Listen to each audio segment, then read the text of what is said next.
Welcome to Our Girl Relationships. We talk about the problems people face in their day to day lives. Let's start with the video. Female 25 here, and I've been supporting my boyfriend for a while now. We've been together for over 4 years without any breaks or issues between us. We met in a workshop for one of the optional classes I was taking for extra credit, and he ended up asking me for a coffee. For a couple who's been together for over 4 years, you'd think we would have had our fair share of arguments and breakups before we reached a stage where I'm comfortable helping him out with paying his rent. But no, we didn't really have any major fights. I wasn't supporting him from the start as we both had decent jobs right off the bat after graduation. But 2 years in, he said he wants to follow his dream and pursue independent media. I wanted him to be happy with the work he did, so I told him he should go after his dream and not worry about how things will work out. In the beginning, it was still okay because he had savings and a plan, but pretty soon it was evident that the company he was trying to establish will take more time to turn in profits. He had used all of his savings and invested everything he got from the sponsors into his company. It came to the point where he was due for rent for over 3 months, and that's when he asked for my help. As soon as I found out, I told him he doesn't have to worry about finances and I'll support him until he starts making some profits. His moving in with me wasn't an option because he had started the company from his home instead of renting out an office space. That's how we ended up with me supporting him. It was all okay until recently when I noticed a change in his behavior. His work hours are extending day by day, and on more than one occasion, we've gone for a week without talking, texting, or seeing each other. As much as I understand being engrossed in one's work is important, I do think that a healthy work-life balance is important in a relationship. So last Saturday, I took an early day off and went over to his apartment office in the hopes that I'll be able to get him away from his desk and get some fresh air. I rang the bell and one of his friends let me in. They're all in the same field, and he had hired his friends to work for him as freelancers. She made a face after seeing me, and it put me on edge. That's how things started going downhill. When I saw my boyfriend, I asked him to wrap up his work for the day so we could go out. Keep in mind at this point, we've gone for 5 days without seeing or talking to each other. It was the least of my expectations from a boyfriend, and he did say he'd be done in 30 minutes. So I decided to hang around and wait for him. But when he was about to get up to go, his friend came over and asked him where he was going. He told her he was heading out, but she stopped him by saying he needs to put in the same hours as them, and as a boss, he shouldn't leave first. Of course, it was all playful jest, and we all knew he could have left as he's the owner. But then he said if she wants his company so badly, maybe he'll stick around for a while longer. I was flabbergasted to hear him give up so easily and not consider how I'd feel about his actions. Instead of losing my mind over this whole situation, I told him politely that we haven't spent any time together, and as he's already wrapped up in his work, we should go out and enjoy ourselves. At this, he commented that he's liking the attention he was getting and maybe I should compete for his attention with his female friends. Of course, I knew it was a joke, but I wasn't in the mood for anything funny. And the way he asked me to compete when I'm his girlfriend rubbed me the wrong way. So I took my bag and told him he can enjoy his time with his friends while I go and have the fun I deserve after slaving for the entire week just to pay up his rent. I thought he'd follow me after I walked out, but he didn't come. In fact, all I got was a text from him saying how I behaved was rude and disrespectful in front of his friends and that I shouldn't have done that. He didn't even mention how he behaved. I was so furious that he'd actually be so ignorant of my feelings and the state of which our relationship that I am now rethinking everything. After the weekend fiasco, I decided that I don't want a man in my life who depends on me for almost everything in his life and yet chooses to put me second in front of his friend's circle. So I called the landlord and told them that I wouldn't be paying the rent for his apartment, and he was free to ask the people living there to evict me. I didn't think the landlord would take the action so fast, but today I received a text from my boyfriend asking me why haven't I paid his rent and why is the landlord at his apartment serving a notice of eviction. He called me a few times too, but I didn't pick up and eventually blocked him from everywhere. He wanted me to play his little games, but instead I chose to let his friends win and walk away. Now, by the number of texts and calls I've gotten in the past 4 hours, it's clear that his life is falling apart and he has no way to save it. He depended on me too much and underestimated how far I can go when I am detached from a relationship. Of course, all of this is taking a mental toll on me too. And now that the deed is done, I'm second guessing how I went about handling the whole situation. I'm rethinking whether I should have just talked it out like adults, but I'm still very much pissed at how flippantly he behaved the last time I saw him. So I wanted an outside opinion on this matter. Am I the a-hole here for essentially ruining his career and his life, or is he the real a-hole who treated me wrong here? Update 1. I've heard people say before that you'll see someone's true colors when they're at their lowest and struggling, and it is so true, because I didn't think my boyfriend was capable of going as far as to threaten me with physical violence. He came over to my apartment last night after a week of me ignoring all his texts and calls. I had the security chain on the door, so I didn't open the door completely, and after he tried to force his way inside, I left the chain closed. He demanded an explanation on why I'd cut off the payments for his apartment's rent without telling him first, and why am I behaving like a child? There was irony in being called childish by someone who was choosing physical violence over civil talk. Anyway, I told him I have nothing to explain to him. He is the one who wanted me to compete for his attention, but I chose to walk away from not being treated the way I deserve. It's his fault for not valuing what he had and not appreciating how much of a help I was in his life. I wouldn't have even paid any attention to the things that were wrong in our relationship if not for him blatantly voicing out loud what he thinks of me and where I stand in his life. That just got him more riled up and he started to reach out for me to harm me in some way, but I backed off and closed the door. He kept banging on the door for another 15 minutes until I told him I've called 911 and if he doesn't go away, he'll be going to jail. I'm very scared right now because for the first time in all our time together, I have realized I don't know the limits he could go to. If anything happens, at least these posts and updates are on account of my side of the story. Update 2. My ex-boyfriend has been following me for a while. Actually, following is putting it mildly. He's turned into a crazy stalker, and I'm scared to even go out. I noticed a few weeks ago that he's everywhere I go, and based on pure intuition, I started going around in pairs. I called some of my closest friends, and they were ready to help me out. We eventually figured out through keeping an eye out that my ex is following me from my home to work and waiting at a nearby cafe until I'm done. Then he follows my route back home and just stays in the neighborhood park. Yesterday, I confronted him about his behavior.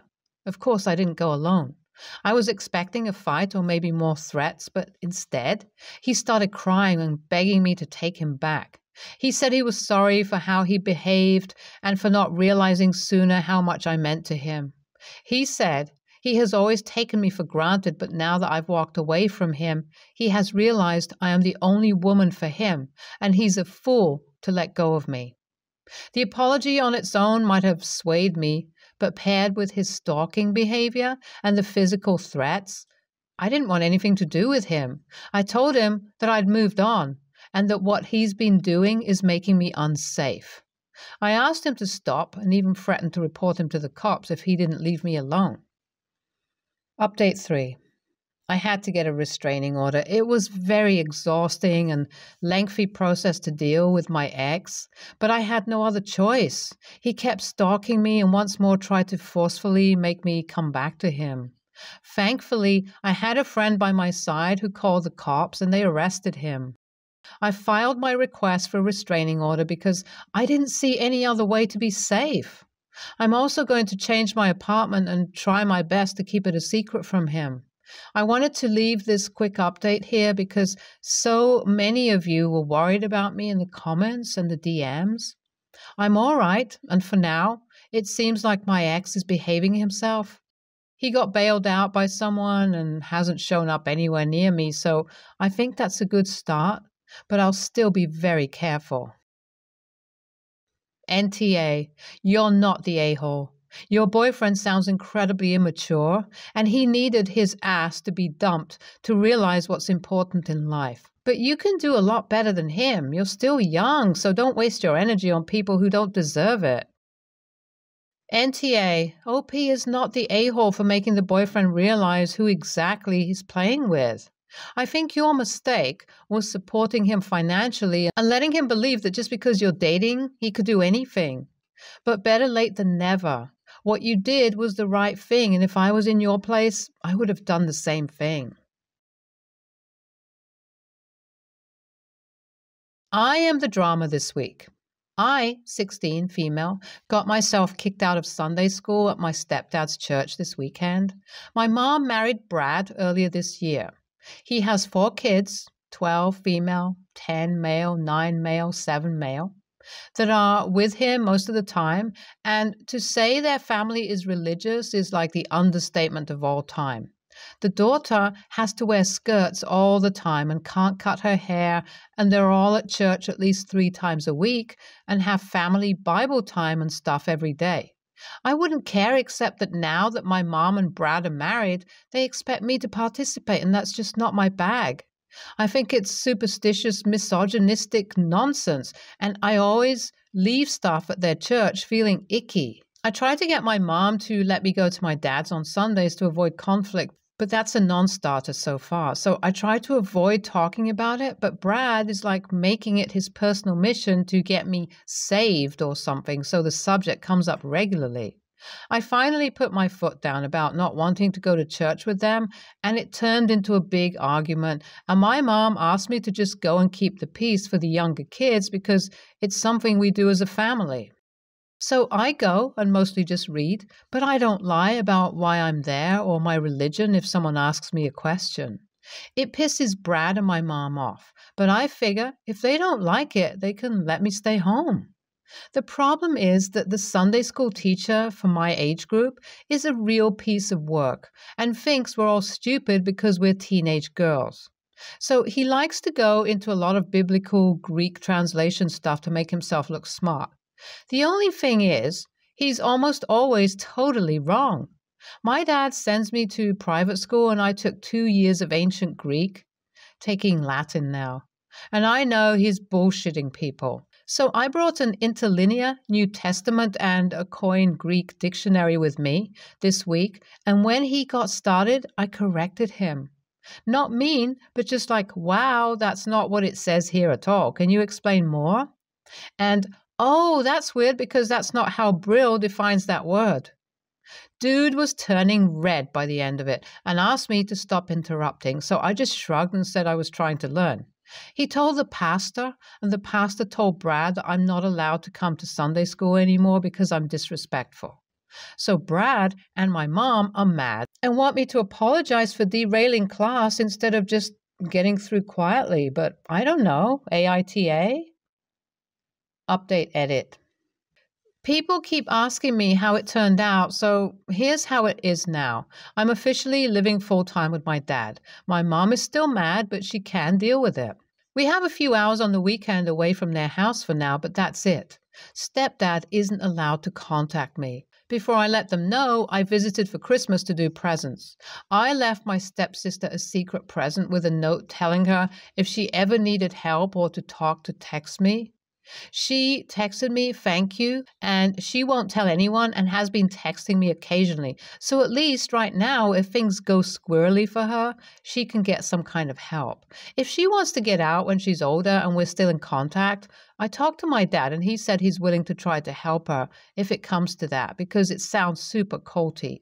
She'll be old enough to be emancipated by the time I finished undergrad, so if that's what she wants, maybe we can figure out a roommate situation. NTA, Brad is way out of line trying to force his religion on you, and your mom is also TA for trying to coerce you into going to his church to keep the peace. Can you talk to your father about it and ask him to intervene on your behalf? NTA, you proved that the purpose of the Sunday school lesson was not about learning. If it were, the teacher would have been happy to have a discussion with you. The adults who are trying to force you to attend and agree with something that you don't believe in don't respect your opinions, yet expect you should respect theirs. That's not how respect works. I, 46, male, have a son, 18, male, in senior year, who was with a girl, 18, female, for 2 years from his school, and they recently broke up. His ex-girlfriend is well-mannered and intelligent. Me and my wife both adore her. Her parents are the same. They broke up at the end of October after they went to a Halloween party, and she broke up with him. They have despised each other since and would be cold to or about each other, though he never explained the details of why they broke up and has been extremely hurt by this. A couple of days back, a number was calling me several times in the middle of the night, and I answered. It was his ex-girlfriend. She was crying and mumbling. She was going on about her mother, and it was all incoherent. She was clearly inebriated, and I calmed her down. She was asking me if she could stay in the guest bedroom for the rest of the night, and I told her that she can stay however long she saw fit. Me and my wife included her in breakfast the next morning, even though she felt embarrassed, and my son joined us, but was clearly flabbergasted by seeing her, and was about to leave, though I encouraged him to sit with us. It was quite awkward, to say the least, though it is evident they clearly still like each other, as I have seen her at our house. She cut her stay short as she said her parents would be worried, and it was better if she started heading home. My son offered to drive her home. She just said, "No, thank you," and left. As soon as she left, he got upset at both of us and was wondering why she was here for breakfast.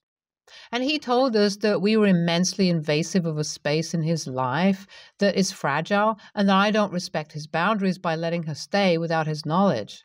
He told me that I should have at least warned him that she would be here. I was wondering if I was the a-hole for letting her stay, encouraging her to stay for breakfast and proceeding to not tell him, as he was greatly upset by this. AITA? YTA? Helping the kid out during the crisis was the right thing to do, clearly. She needed a safe place to stay, but you should have woken your son up and told him immediately. He should have had a warning and been allowed to stay in his room where you would bring him breakfast so he could choose not to interact with her in the morning if he wasn't comfortable. And you shouldn't be offering to let her stay indefinitely. I get giving her a safe place for that night, but offering to let her stay as long as she needs without even talking to your son first shows no regard at all for his feelings or comfort in his own home.